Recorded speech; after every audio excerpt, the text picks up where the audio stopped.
mbanje gushima Imana yatumye mba hano kandi munyemerere nyakubahwa First Lady mbashimire kuri uyu mwanya no kunyemerera kuba imbere yanyu n'umugisha. Mpereye ku byo Lambert yaravuze nibyo koko tugira indangagaciro tugenderaho ariko ntituburi bitugonga.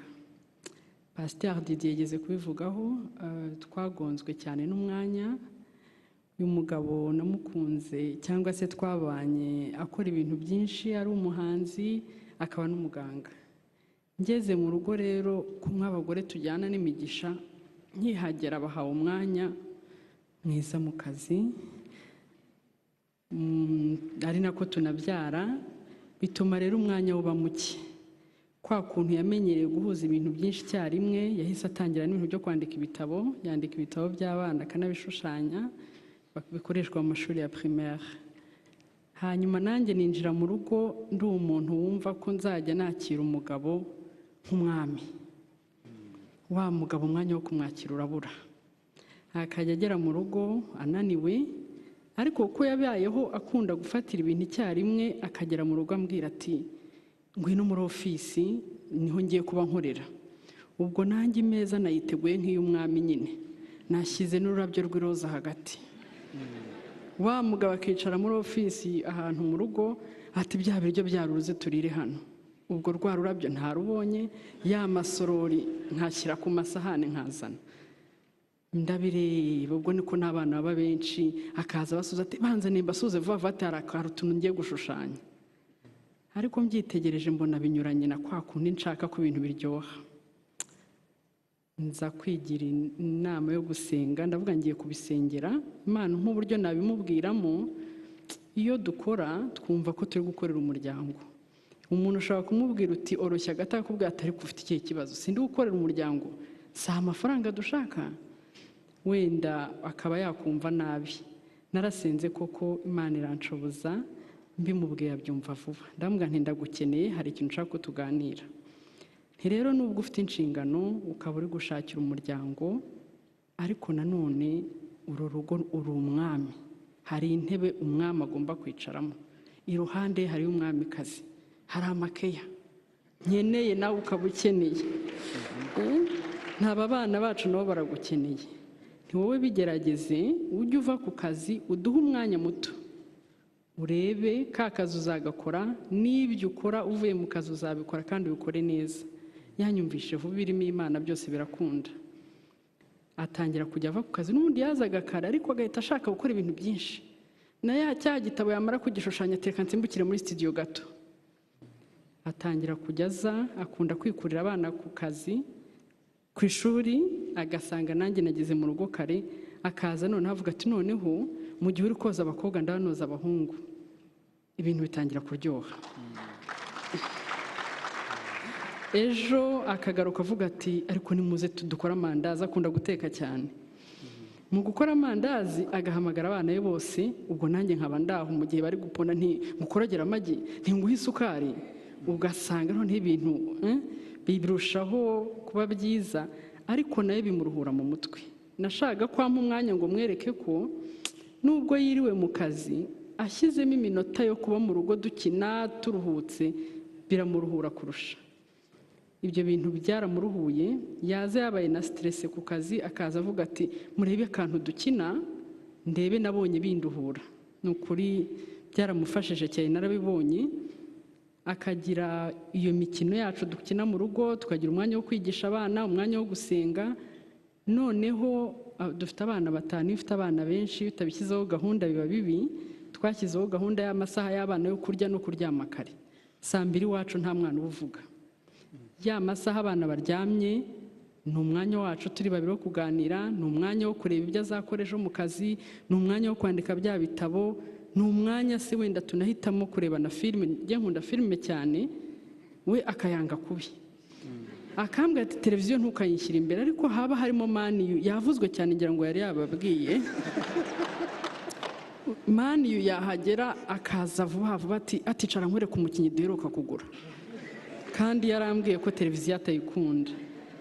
Ariko uwo mwanya rero tuwushyizemo byabaye byiza, ku buryo n'igihe yabaga afite akazi kenshi ko gukora, kubera wa mwanya yaduhaye ni nk'ifumbire.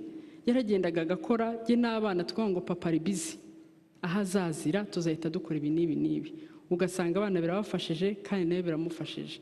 Mpamya cyane ko no mu kazi byamufashije cyane, abakoresha be nibareba bazasanga umusaruro uri hejuru cyane. Ikindi kintu nabonye cyiza nkimenye vuba ariko cyakonfirmye ko communication ari ingenzi. Maranye imyaka na Tom 12 ariko muri logique ye ngo akunda abantu bagenda mu modoka imwe. Muraza kundebera ko atari ukwikunda sinzi, ngo nibwo bakundana kurushaho. Tukagira rero imodoka duhuriramo twese, nge nayicaramo nkakunda indirimbo, wagakunda kumva amakuru.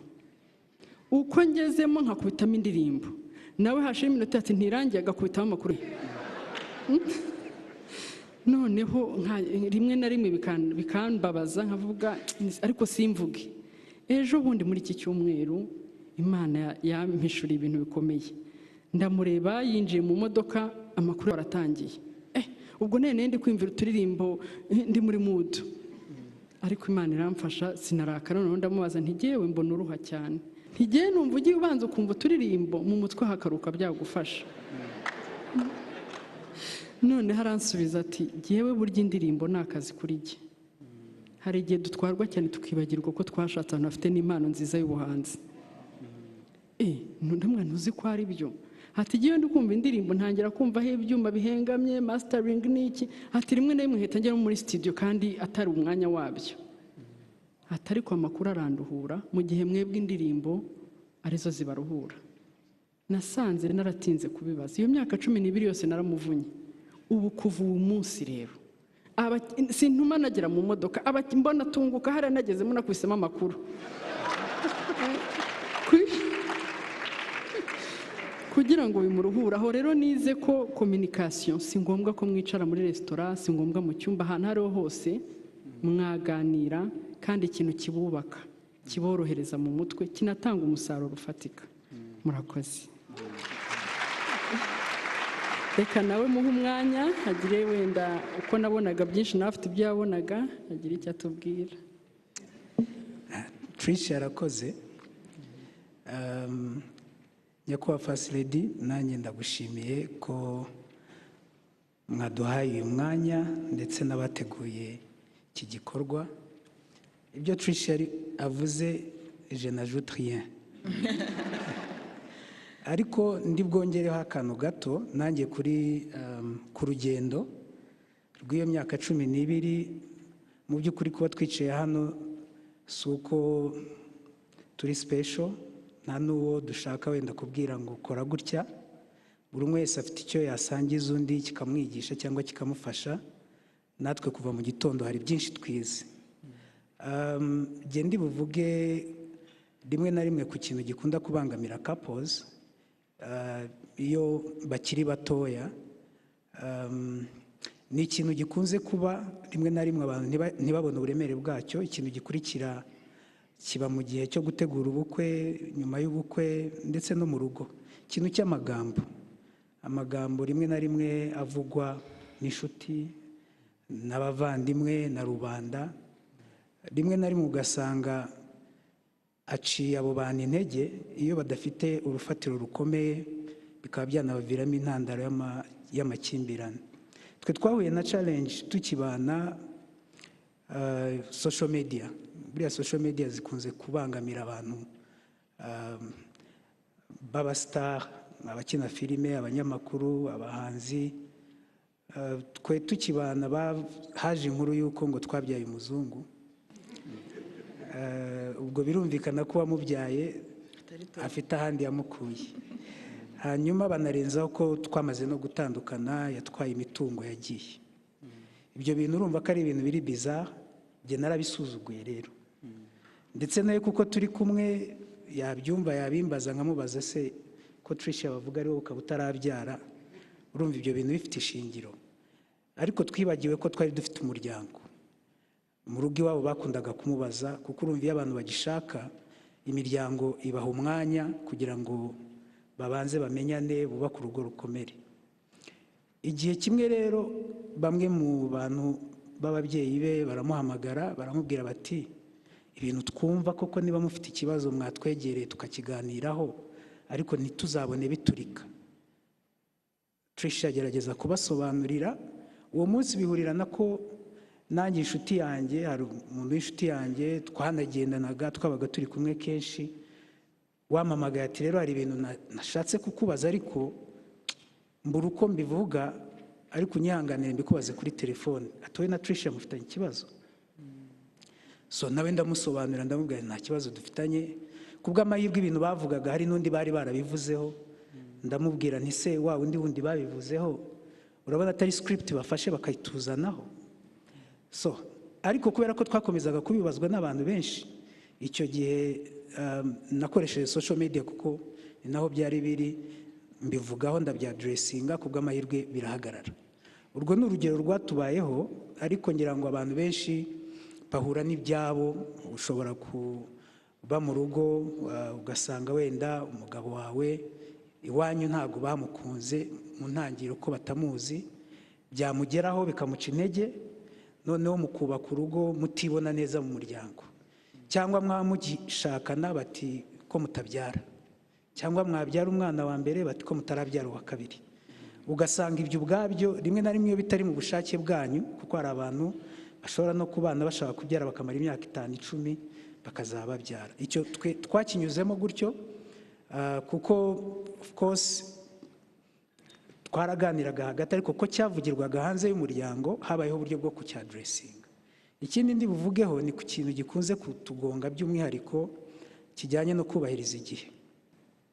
Nkeka ko n'abagabo benshi bahura nacyo, aho iyo mufitanye gahunda nk'uko yabibabwiye dukunda kugendana, twizera yuko iyo abantu basenga bari kumwe, iyo abantu banagendana, iyo abantu barara mu cyumba kimwe, kuko hari n'igihe iyo abantu bafitanye amakimbirane umwe ashobora kwimuka mu cyumba akajya mu kindi azi ko arimo gutanga amahoro, ariko bikarangira ahubwo ashyizeho distance izagorana gutuma habaho kuganira. Twe rero tugerageza ko ibintu nk'ibyo by'ingenzi tubikorera hamwe. Ku kijyanye rero na time, n'uyu munsi tujya kuza buriya namuhaye umwitangirizwa, aritegura, amaze kwambara, atangiye kwambara wenda tw'ingenzi twa nyuma, nanjye mbona kujya kwitegura kuko njye nitegura vuba.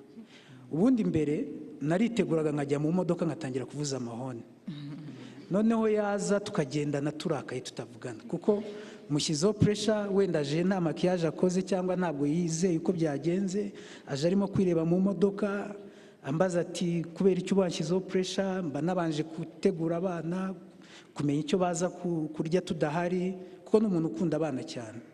N'ubu nubwo mwumvise dufite abana 5 bayifuza n'uwa 6 kuko ndetse niyo ashaka no kwiga yifuza ngo ibintu bya parenting ni impano ye. So umwanya munini rero nubwo akererwa akunze kumara arimo areba ibyo mu rugo, areba iby'abana, noneho twaza yumva ko afite reason, nanjye numva ko aho tugiye kuhagera wenda tuhagera dutinze, bigatuma tugendana tutavuga. So ibyo rero naje kubibona, mbona ko niko ateye, nta kintu nabihinduraho, kandi biba byumvikana. Noneho mu mwitangirizwa twagendana mu modoka tukagenda duhuriyemo tukagenda tuganira.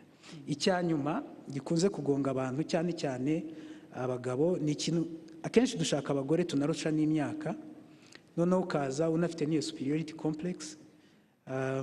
Rimwe na rimwe ugatekereza ko kuba umugabo ari ugufata icyemezo. Byajyaga bikunda kubaho, ariko ku tuntu duto duto, nk'utuntu twa priority, twagombaga gukora iki ariko reka tukireke dukora iki. So ibanga twakoresheje nuko priorities z'ibyo twifuza gukora tuziganiraho mbere. Imishinga tuzakora muri 2030 turayifite iranditse, bivuze ngo uno munsi niyo waduha nka miliyari 5 dushobora kuzispendinga neza tutazangije, kubera ko ntabwo twatekerereje mu bushobozi dufite nonaha. Kuko ikintu twabonye ari igihe ubona nk'amafaranga ugasanga hari ikintu kije cyihuta, utatekereje ngo nayakoresha iki, ugasanga uyadepanshije mu kintu, uratashye usanze mugenzi wawe nawe yari afite ikindi atekereza, nabyo ubwabyo bigakurura amakimbirane.